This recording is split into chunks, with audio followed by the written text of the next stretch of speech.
السلام علیکم ورحمۃ اللہ وبرکاتہ۔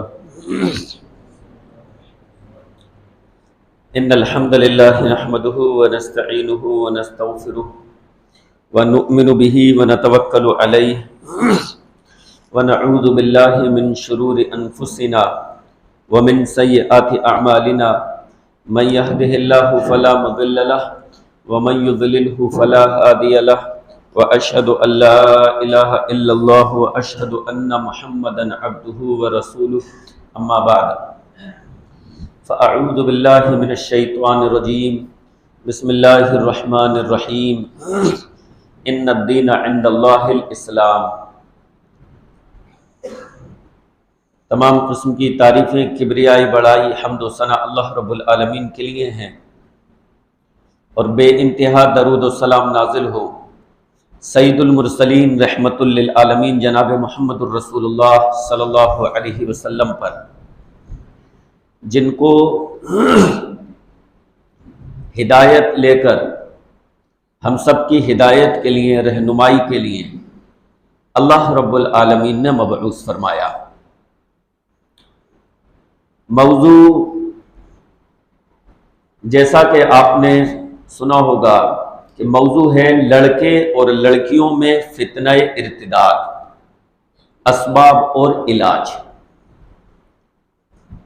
ارتداد کا فتنہ اس وقت کا ایک بہت بڑا فتنہ ہے، اور بہت زیادہ ہماری توجہ کا مستحق ہے۔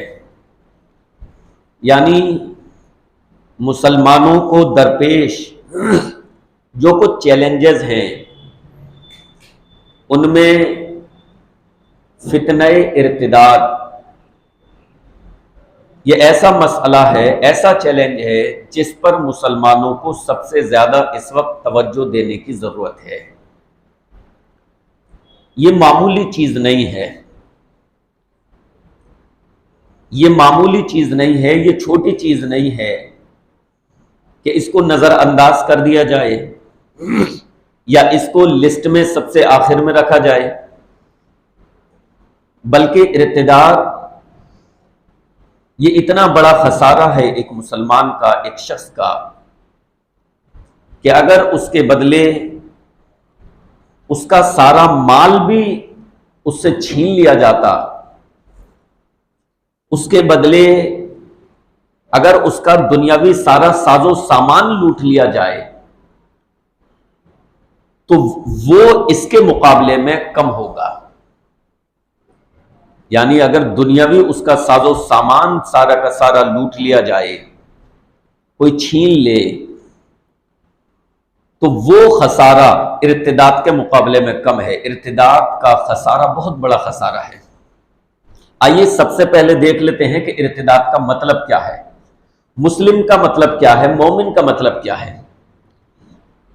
عام الفاظ میں مسلم اور مومن کا مطلب کہ وہ شخص جو اللہ رب العالمین پر ایمان لاتا ہے، اس کے رسول پر ایمان لاتا ہے، اس سے پہلے اس نے جتنے رسول بھیجے ان سب پر ایمان لاتا ہے، کتابوں پر ایمان لایا ہے، اللہ کی آخری کتاب قرآن مجید پر ایمان لایا ہے، دوبارہ اٹھائے جانے پر اس کا ایمان ہے، یعنی جناب محمد الرسول اللہ صلی اللہ علیہ وسلم کی رسالت پر، آپ کے ذریعے جو ہدایت آئی ہے اس پر وہ ایمان لایا ہے۔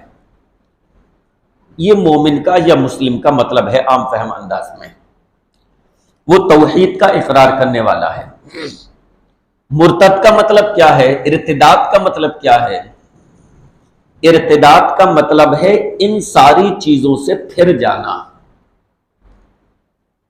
گویا کہ اس نے جس بات کا اقرار کیا تھا کہ میرا رب اللہ ہے اور صرف ایک اللہ کی عبادت کروں گا، میرے رسول جناب محمد الرسول اللہ صلی اللہ علیہ وسلم ہیں، اور میں اسلامی تعلیمات کے مطابق اپنی زندگی گزاروں گا، وہ ان چیزوں سے پھر جاتا ہے تو یہ ارتداد ہے۔ اور جو شخص پھرتا ہے اس کو مرتد کہتے ہیں، یعنی یہ شخص مرتد ہو گیا۔ یہ اتنا بڑا جرم ہے کہ شریعت اسلامیہ میں اس کی سزا قتل ہے۔ جہاں پر اسلامی شریعت نافذ ہو وہاں پر اس کی سزا قتل ہے۔ آپ اندازہ لگائیے، ارتداد یہ اتنا بڑا فتنہ ہے کہ شریعت اسلامیہ نے اسلامی دارالحکومت میں کافر کے وجود کو تو برداشت کیا ہے، کافر کے وجود کو برداشت کیا ہے، لیکن مرتد کے وجود کو برداشت نہیں کیا۔ کہیں پر اسلامی حکومت ہے، کافر وہاں رہتے ہیں تو اسلامی اصول و ضوابط کے مطابق وہ وہاں رہ سکتے ہیں، یعنی وہ شرک نہیں کریں گے کھلے عام، باقی وہ بند کمرے میں کیا کرتے ہیں الگ مسئلہ ہے، وہ وہاں کے قوانین کی خلاف ورزی نہیں کریں گے، وہ تمام چیزیں۔ تو کافر ایک کافر ہونے کی حیثیت سے اسلامی مملکت میں، اسلامی حکومت میں رہ سکتا ہے، شریعت نے اس کے وجود کو برداشت کیا ہے۔ لیکن اگر کوئی شخص مرتد ہو جاتا ہے کہ وہ مسلمان تھا اور پھر دین سے پھر جاتا ہے، تو شریعت نے اس کے وجود کو برداشت نہیں کیا، بلکہ اس کو سزا یہ دی گئی، من بدل دینہ فاقتلوہ، جو اپنا دین بدل دے، جو اپنا دین تبدیل کر دے، اس کو قتل کر دو۔ اسلامی شریعت میں اس کی سزا قتل ہے۔ اپنے یہاں نہیں، اپنے یہاں جمہوریت ہے، اپنے یہاں اسلامی حکومت نہیں ہے۔ کہیں آپ ایک اور فتنے میں مبتلا ہو جائیں کہ بھئی مولانا صاحب نے کہا تھا اسلام میں تو مرتد کی سزا قتل ہے، لہذا قانون اپنے ہاتھ میں لے لیا جائے۔ نہیں، عام انسان کو تو قانون اپنے ہاتھ میں لینے کا اختیار ہی نہیں ہے۔ جہاں پر مسلم حکومت ہے وہاں پر بھی عام مسلمان کو کسی کو سزا دینے کا حق نہیں ہے، وہ تلوار اٹھا کر کسی کو قتل نہیں کر سکتا۔ شرعی عدالت فیصلہ کرے گی، قاضی فیصلہ کرے گا، اور ان کے فیصلے کے مطابق جو ہے مرتد کو قتل کیا جائے گا۔ لیکن میں آپ کو سزا بتا رہا ہوں کہ مرتد کی سزا کیا ہے؟ قتل۔ گویا کہ شریعت اسلامیہ میں کافر کے وجود کو برداشت کیا گیا ہے، قبول نہیں کیا گیا۔ میں کیا کہہ رہا ہوں؟ برداشت کیا گیا ہے کافر کے وجود کو۔ دین کی دعوت اسے دی جائے گی، اسلام کی دعوت اسے دی جائے گی، لیکن اس کے وجود کو برداشت کیا ہے۔ لیکن جو شخص اسلام کو حق سمجھتے ہوئے اسلام میں جب داخل ہو گیا تو اب وہ اگر اسلام سے پلٹتا ہے، مرتد ہو جاتا ہے، تو اس کے وجود کو برداشت نہیں کیا گیا، کیونکہ اس کی وجہ سے جو فتنہ برپا ہوگا، اس کے جو مضر اثرات معاشرے پہ مرتب ہوں گے، وہ زیادہ خطرناک ہیں، وہ بھیانک ہیں۔ کہ ایک آدمی اسلام کو حق سمجھتے ہوئے اسلام میں آ گیا اور پھر وہ پلٹ جاتا ہے، تو شریعت نے اس کی سزا رکھی ہے قتل۔ میرے بھائیوں، اللہ رب العالمین کی نگاہ میں دین کے طور پر اسلام ہی صرف قابل قبول ہے۔ اللہ رب العالمین نے ارشاد فرمایا، ان الدین عند اللہ الاسلام، کہ دین اس اللہ کے نزدیک صرف اسلام ہے۔ وہ دین جو انسانیت کی رہنمائی کے لیے بھیجا گیا ہے، وہ دین جس کو لوگ اپنی زندگی میں فالو کر سکتے ہیں، وہ کون سا ہے؟ اسلام۔ اور اللہ رب العالمین نے ارشاد فرمایا، وَمَن يَبْتَغِ غَيْرَ الْإِسْلَامِ دِينًا فَلَن يُقْبَلَ مِنْهُ، اسلام کے علاوہ جو شخص کوئی اور دین اختیار کرے گا تو اس سے وہ جو ہے قبول نہیں کیا جائے گا۔ یعنی اس پر وہ جو اس دین میں جا کر وہ جو اچھائیاں کرتا ہے، جو وہ خیر کے کام کرتا ہے، یا اس مذہب کے مطابق جو اچھے کام کرتا ہے، جو عبادت کرتا ہے، کچھ بھی اللہ کے یہاں قبول نہیں ہوگا۔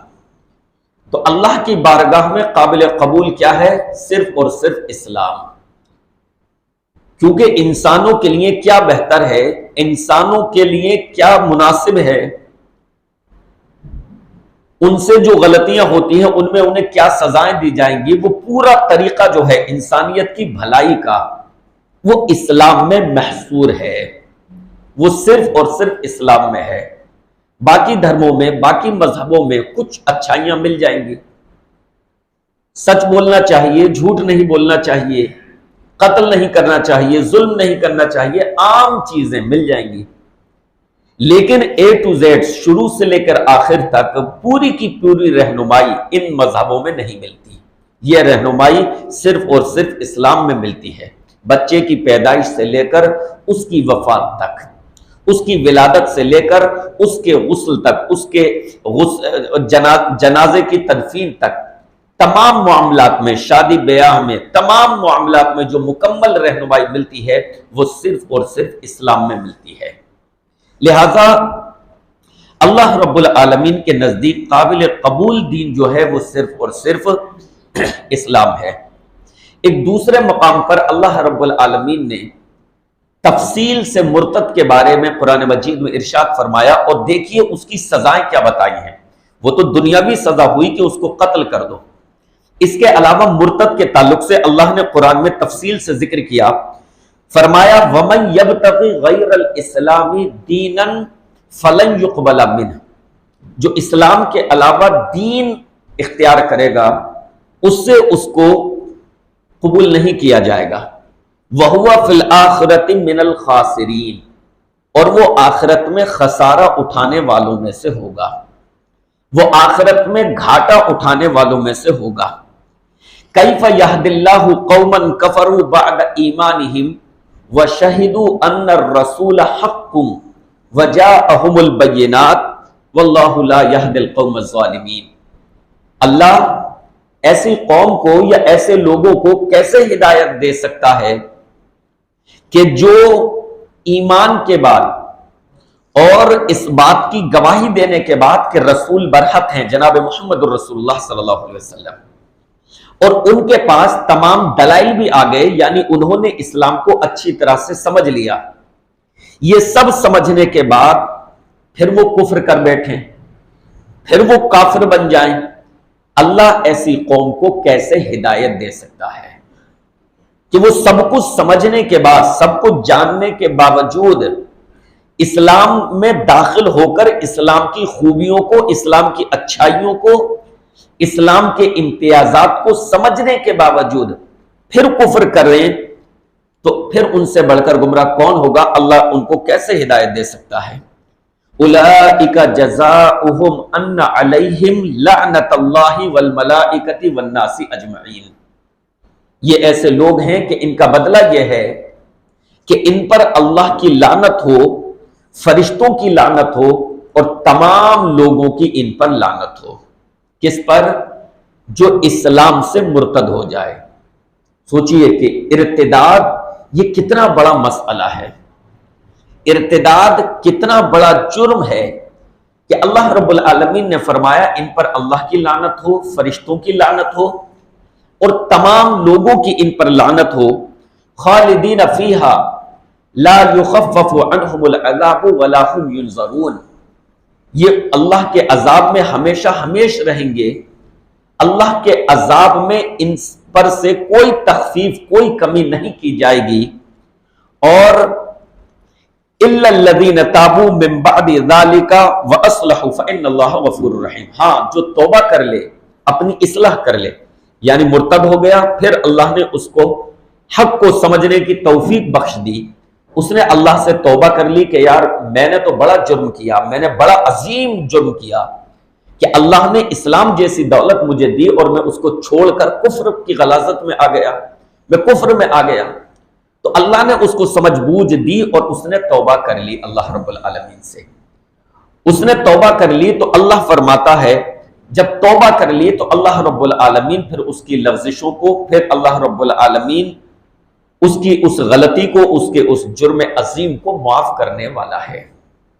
تو ارتداد یہ اتنا بڑا جرم ہے، اتنا بڑا مسئلہ ہے، اتنا بڑا مسئلہ ہے کہ اللہ رب العالمین نے قرآن مجید میں ان کی اخروی سزا یہ بتائی ہے کہ ان پر لعنت ہوتی ہے، یہ جہنم کے عذاب میں ہمیشہ ہمیشہ رہیں گے، اور دنیاوی سزا کہ ان کو قتل کر دیا جائے جہاں اسلامی مملکت ہو، جہاں اسلامی حکومت ہو۔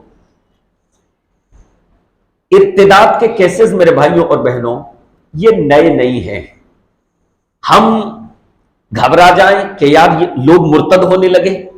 اسلام کے ارتداد کے واقعات یہ پرانے ہیں. اللہ کے نبی علیہ الصلوۃ والسلام کے زمانے میں بھی لوگ مرتد ہوئے ہیں, صحابہ کے زمانے میں بھی لوگ مرتد ہوئے ہیں, اور اب بھی کچھ لوگ مرتد ہو رہے ہیں, اور ممکن ہے کہ آگے بھی لوگ مرتد ہو, ارتداد کا شکار ہو. تو بہت زیادہ ہوپلیس ہونے کی ضرورت نہیں ہے, بہت زیادہ گھبرانے کی ضرورت نہیں ہے. لیکن اگر ایک شخص بھی مرتد ہو رہا ہے تو بہرحال فکر مندی کی بات ضرور ہے. گھبرانے کی ضرورت نہیں ہے, لیکن فکر مندی کی بات ضرور ہے. اور ہمیں پھر اس مشن پر کام کرنے کی ضرورت ہے کہ آخر لوگ ارتداد کی طرف کیوں بڑھ رہے ہیں, اس کے اسباب کیا ہیں, اس کی وجوہات کیا ہیں, اور ان کا علاج کیا کیا جا سکتا ہے کہ ارتداد کی ہوا رک جائے. ارتداد کا یہ فتنہ لڑکے اور لڑکیوں دونوں میں ہے, مرد و خواتین دونوں میں, اور ماضی قریب میں ان کیسز میں اضافہ ہوا ہے. ارتداد کے واقعات میں, ارتداد کے حادثات میں اضافہ ہوا ہے. لیکن یہ کیسز لڑکے اور لڑکیوں دونوں میں پائے جاتے ہیں. عام طور پر جب ارتداد پر گفتگو ہوتی ہے تو اس طرح کے عناوین قائم کیے جاتے ہیں جس سے یہ محسوس ہوتا ہے کہ اس فتنے کی زد میں صرف لڑکیاں آ رہی ہیں, جبکہ میرے بھائیوں ایسا نہیں ہے. ہاں یہ حقیقت ہے کہ لڑکیوں میں یہ کیسز مردوں کے بنسبت زیادہ ہوئے ہیں, ان کا پرسنٹیج زیادہ ہے. اس وجہ سے ان کے تعلق سے گفتگو کرنے کی خاص ضرورت ہے. لیکن اس کا مطلب یہ نہیں ہے کہ مردوں میں یہ کیسز نہیں ہیں. اگر ہم نے صرف ایک طرف توجہ کی اور صرف لڑکیوں کو, خواتین کو سمجھانے میں ہم لگ گئے اور ادھر سے ہم نے چشم پوشی کر لی مرد حضرات کی طرف سے, تو یہ بھی خسارہ ہے, یہ بھی نقصان کی بات ہے. اس وجہ سے ہمیں مرد اور خواتین دونوں کو سامنے رکھ کر اس کے اسباب پر, اس کے وجوہات پر غور کرنے کی ضرورت ہے کہ اس کے معاملات, اس کے کیسے زیادہ کیوں بڑھ رہے ہیں. ہاں لڑکیوں کے تعلق سے یہ کیسے زیادہ ہوئے ہیں. دوسری بات یہ کہ لڑکیوں کے تعلق سے لوگ جذباتی زیادہ ہوتے ہیں.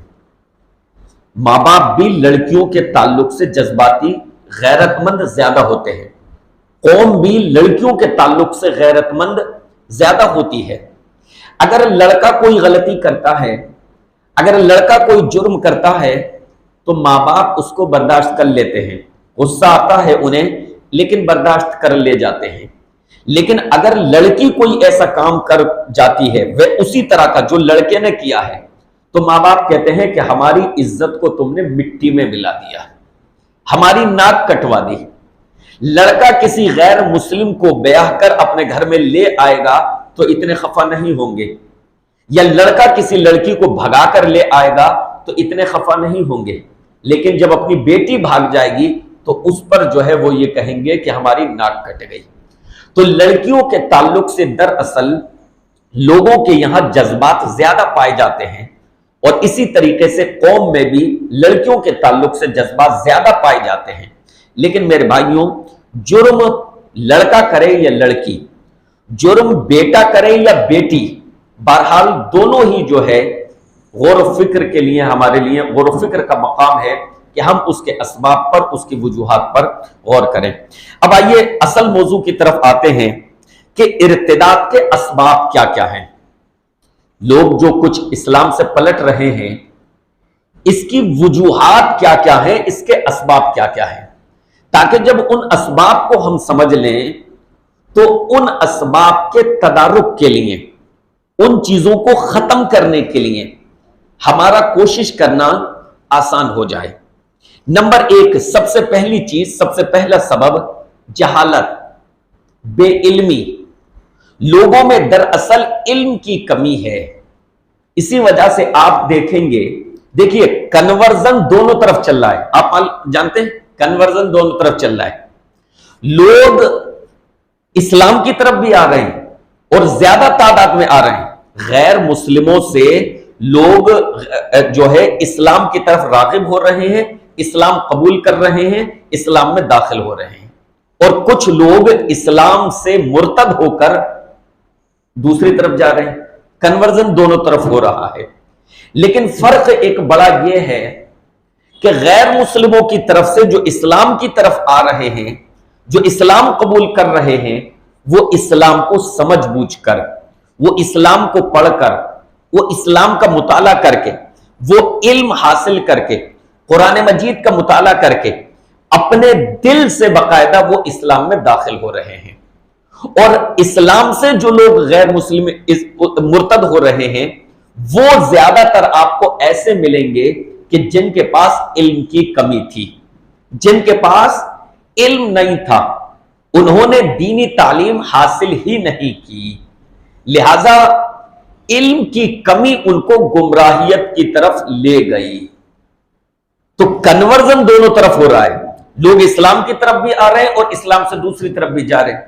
لیکن بڑا فرق یہ ہے کہ اسلام کی طرف جو آ رہے ہیں وہ پڑھے لکھے، اسلام کو پڑھ کر، قرآن کو پڑھ کر اپنے دل سے اس کو قبول کر رہے ہیں. اور اسلام سے جو دوسری طرف کچھ بہکاوے میں جا رہے ہیں، وہ بے علم لوگ ہیں. آپ ان کے علم کا اگر لیول دیکھیں گے تو علم کا لیول ان کا ایسا ہوگا کہ ان سے اگر آپ 5 وقت کی نمازوں کے اوقات پوچھ لیں کہ یہ نمازیں کس کس وقت ہوتی ہیں، تو اس کا جواب صحیح سے نہیں دے پائیں گے. آئی پلس ٹی وی پر ایک لائیو زید پٹیل صاحب کا اور دیگر حضرات کا ایک لائیو سیشن چل رہا تھا. تو ایک شخص نے اپنے آپ کو جو اس نے سوال کیا ایکس مسلم بن کر، واللہ عالم وہ واقعی ایکس مسلم تھا یا غیر مسلم ہی تھا، اس نے سوال کیا. تو اس سے پلٹ کر کاؤنٹر اس سے کوشچن کیا گیا کہ اچھا یہ بتاؤ افطار سحری کس وقت کھائی جاتی ہے. کاؤنٹر اس سے کوشچن کیا گیا اس کو آزمانے کے لیے کہ کون ہے، سحری کس وقت کی جاتی ہے، عصر میں یا ظہر میں؟ تو پتا ہے اس کا جواب کیا تھا؟ کہہ رہا سحری جو ہے عصر کے وقت کی جاتی ہے. سحری ایکس مسلم کر کے وہ اپنے آپ کو شو کر رہا تھا لائیو اس میں، اور لائیو ہی پکڑا گیا اس چیز میں کہ وہ سحری عصر کے وقت کرتا ہے. کہہ رہا تھا کہ سحری عصر کے وقت کی جاتی ہے. تو جو لوگ مرتد ہوتے ہیں ان کے معلومات کا لیول یہ ہوتا ہے کہ اگر آپ ان سے یہ تک پوچھ لیں کہ سحری کب ہوتی ہے تو نہیں بتا پائیں گے. ان سے اسلام کے 5 پلرز کے بارے میں پوچھ لیں تو نہیں جواب دے پائیں گے. ان سے یہ پوچھ لیں کہ حج میں تلبیہ جو پکارا جاتا ہے تلبیہ کیا ہے، نہیں بتا پائیں گے. ان سے یہ پوچھ لیں کہ ہمارے رسول کا نام کیا تھا یا ان کے والد کا نام کیا تھا تو شاید وہ نہ بتا پائیں. ان کے علم کا لیول یہ ہوتا ہے. تو ایک بڑی وجہ ارتداد کی یہ ہے علم کی کمی، جہالت. جن لوگوں میں جہالت ہوتی ہے، جن لوگوں میں علم کی کمی رہ جاتی ہے، وہ جلدی ارتداد کا شکار ہو جاتے ہیں. آپ کو کوئی عالم مرتد ہوتا ہوا نہیں ملے گا. آپ کو کوئی ایسا شخص کہ جس کی بنیاد مضبوط ہو، جس نے قرآن اور حدیث کو پڑھا ہو، مرتد ہوتا ہوا نہیں ملے گا. تو جو لوگ مرتد ہوتے ہیں ان کے علم کا لیول یہ ہوتا ہے کہ وہ اسلام کی صحیح معلومات، اسلام کی صحیح جانکاری نہیں رکھتے. تو سب سے پہلا سبب اسی وجہ سے اللہ رب العالمین نے قرآن مجید میں ارشاد فرمایا قُلْ هَلْ يَسْتَوِي الَّذِينَ يَعْلَمُونَ وَالَّذِينَ لَا يَعْلَمُونَ. اے نبی آپ کہہ دیجئے کہ کیا علم رکھنے والے اور وہ لوگ جو علم نہیں رکھتے کیا دونوں برابر ہو سکتے ہیں؟ دونوں برابر نہیں ہو سکتے. اندھیرا اور روشنی یہ دونوں برابر نہیں ہو سکتے. تاریکی اور روشنی یہ دونوں برابر نہیں ہو سکتے. اسی وجہ سے اللہ کے نبی علیہ السلام نے ہر مسلمان پر علم کا حاصل کرنا ضروری قرار دیا. طلب العلم فریضۃ علی کل مسلم. علم کا حاصل کرنا ہر مسلمان پر فرض ہے. اس مسلمان لفظ میں مسلم مرد اور مسلم عورتیں دونوں آ گئیں.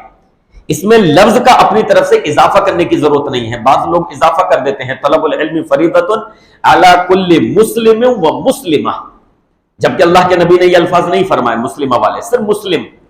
اور جب لفظ مسلم بولا تو اس میں مرد عورت دونوں آ گئے ہیں. تو علم کا حاصل کرنا ہر مسلمان پر اسی لیے فرض قرار دیا گیا کہ جب اس کے پاس علم ہوگا تو وہ اسلام کی بنیادوں پر مضبوطی سے عمل پیرا ہوگا، اور جب اس کے پاس علم نہیں ہوگا تو وہ نہ تو اسلام پر صحیح طریقے سے عمل کر پائے گا اور نہ ہی اسلام پر ثابت قدم رہ پائے گا۔ تو علم کی کمی جو ہے، جہالت جو ہے، یہ ارتداد کا ایک بڑا سبب ہے۔ اچھا، علم کون سا حاصل کرنا ہے ہمیں؟ علم شرعی۔ علم شرعی، دنیاوی علوم تو آپ جتنے چاہے پڑھ لیں، دنیاوی علوم جتنے چاہے پڑھ لیں، بڑی سے بڑی ڈگریاں حاصل کر لیں، لیکن وہ علوم دنیاوی معاملات میں کارگر ہیں، دنیاوی معاملات میں فائدہ مند ہیں، لیکن دین کے معاملے میں وہ علم فائدہ مند نہیں ہے۔ دین کے معاملے میں جو فائدہ مند علم ہے وہ علم شرعی ہے۔ لہذا اس حدیث میں جو کہا گیا ہے کہ ہر مسلمان پر علم کا حاصل کرنا فرض ہے، اس سے علم شرعی مراد ہے۔ میتھمیٹکس کا علم، انگریزی کا علم، سائنس کا علم، میڈیکل کا علم خوب حاصل کرو، لیکن اس کو فرض قرار نہیں دیا گیا ہے۔ یہاں پر جو فرض قرار دیا گیا ہے وہ علم شرعی ہے، شرعی علم، دین کا علم۔ تو پہلا سبب جو ہوا جہالت اور علم کی کمی۔ نمبر 2، دوسرا سبب ارتداد کا جدید تعلیمی نظام۔ اس وقت کا جو تعلیمی ڈھانچہ ہے، جو تعلیمی نظام ہے، ہائی لیول ایجوکیشن، اس کا نظام ایسا ہے کہ شروع ہی سے بندے کے ذہن میں یہ بٹھایا جاتا ہے کہ جو چیزیں دکھ رہی ہیں اس پر یقین کرنا چاہیے، بس جو چیز نہیں دکھ رہی اس پر یقین نہیں کیا جا سکتا۔ لہٰذا وہ کہتے ہیں کہ اللہ کو تو ہم نے دیکھا نہیں، اللہ پر ایمان کیوں لائیں؟ قبر کے عذاب کو تو ہم نے دیکھا نہیں، تو قبر کے عذاب پر ایمان کیوں رکھیں؟ آخرت برپا ہوگی، ہمیں کیا معلوم، ہم نے تو اپنی نگاہوں سے دیکھا نہیں، لہٰذا ہم اس پر ایمان کیسے رکھ سکتے ہیں؟ تو جدید نیا یہ تعلیمی نظام جو ہے، یہ نوجوانوں کے، لڑکے اور لڑکیوں کے ذہن کو ہائی جیک کرتا ہے، اور یہ ان کے دماغوں میں مذہب کے تعلق سے یہ بٹھاتا ہے کہ یقین جو کرنا چاہیے وہ اسی چیز پر جو سامنے نظر آ رہی ہے۔ سائنس اسی کو مانتا ہے، جو چیز نظر نہیں آ رہی اسے نہیں مانیں گے ہم۔ حالانکہ اپنے اصولوں میں سائنس خود اس میں اپنے اصولوں کا پابند نہیں ہے، اپنے فیلڈ میں وہ اپنے اصولوں کا، وہ ان چیزوں کو بھی مانتا ہے جو چیزیں دکھتی نہیں ہیں۔ مثال کے طور پر درد دکھتا نہیں ہے، انسان کے پیر میں درد ہو رہا ہے، سر میں درد ہو رہا ہے، دکھتا نہیں ہے۔ سائنس مانتی ہے اس کو یا نہیں کہ ہاں یہ درد ہو رہا ہے؟ میڈیکل مانتی ہے یا نہیں؟ میڈیکل مانتی ہے۔ اگر میڈیکل اس کو نہ مانے تو اس کی دوا اس نے ایجاد کیوں کی؟ تو اس نے دوا سر کے درد کی، پیر کے، باڈی کے درد کی، بخار کی، یہ تمام چیزیں دوائیں ایجاد کی کیونکہ وہ ان چیزوں کو نہ دکھنے کے باوجود تسلیم کرتی ہے۔ تو سائنس اپنے اس اصول پر، اپنے فیلڈ میں خود اپنے اس اصول کی پابند نہیں ہے، لیکن مذہب سے ہٹانے کے لیے، بے یقینی پیدا کرنے کے لیے، مذہب کا یقین دل سے نکالنے کے لیے وہ اس طرح کی باتیں کرتے ہیں کہ یار مذہب کوئی چیز نہیں ہوتا۔ لہذا جدید تعلیمی نظام یہ ہے کہ انسان جس طرح سے یونیورسٹیوں میں جو آگے بڑھتا جاتا ہے، تو اگر وہ مذہبی لوگوں سے نہ جڑا ہوا ہو، اگر وہ مذہبی بنیادیں اس کی مضبوط نہ ہوں، تو وہ بہت جلدی ارتداد کی طرف چلا جاتا ہے۔ وہ پھر ہائی ایجوکیشن میں اس لیول کو پہنچ جاتا ہے کہ یار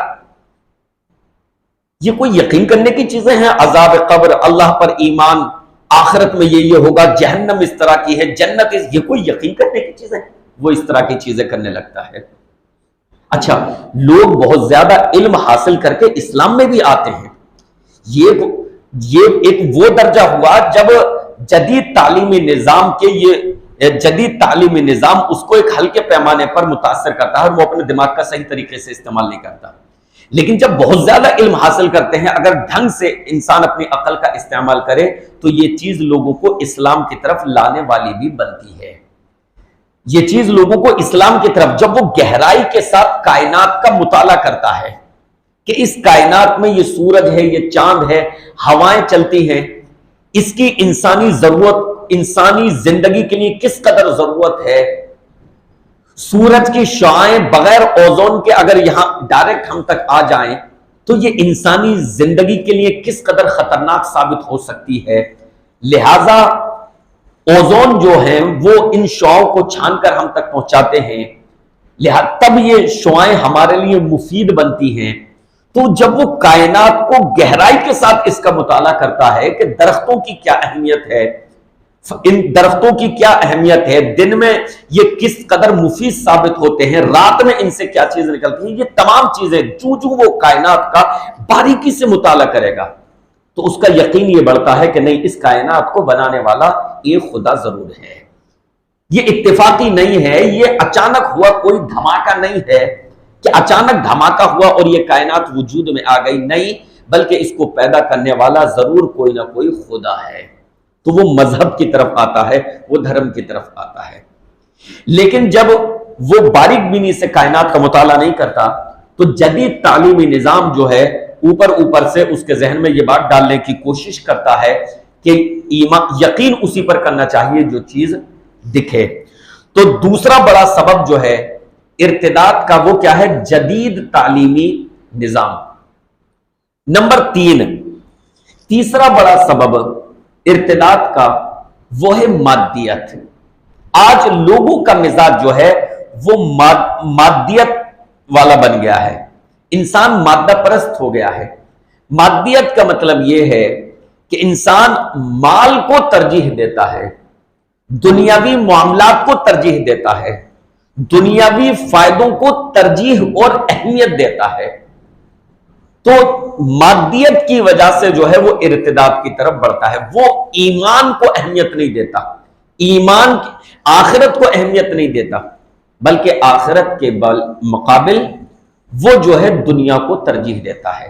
اللہ رب العالمین نے قرآن مجید میں ارشاد فرمایا، بل تؤثرون الحیات الدنیا والآخرۃ خیر وابقی، بلکہ بات یہ ہے کہ تم دنیا کو ترجیح دیتے ہو، حالانکہ آخرت جو ہے یہ زیادہ بہتر ہے اور باقی رہنے والی چیز ہے۔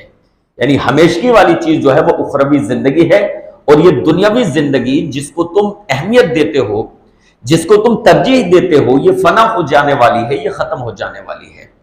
تو مادیت جو ہے یہ بھی ارتداد کا ایک بڑا سبب ہے۔ نمبر 4، ارتداد کا چوتھا سبب، فتنہ ارتداد کا چوتھا سبب میڈیا کا اسلامی تصویر کو بگاڑ کر پیش کرنا۔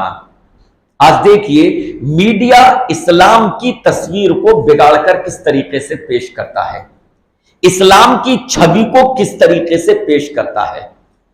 میڈیا اسلام کی چھوی کو اس طریقے سے پیش کرتا ہے کہ اسلام سراسر ناانصافی کرنے والا مذہب ہے، اسلام میں تشدد ہے، اسلام میں زیادتی ہے، اسلام میں عورتوں پر ظلم کیا گیا ہے، اسلام میں عورتوں پر ظلم و ستم کیا گیا ہے، ان کی حق تلفی کی گئی ہے، ان پر جبر کیا گیا ہے۔